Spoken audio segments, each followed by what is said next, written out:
जेव्हा मला त्यांनी बघायला आले होते तेव्हाच त्यांनी मला खूप आवडले होते. काय बोलावं काय हे मला सुचत नाही आहे. मी सध्या ब्लँक आहे.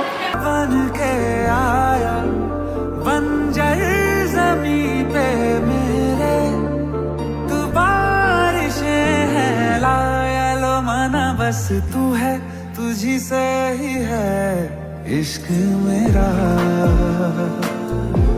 लो मना बस तू है तुझी से ही है इश्क मेरा.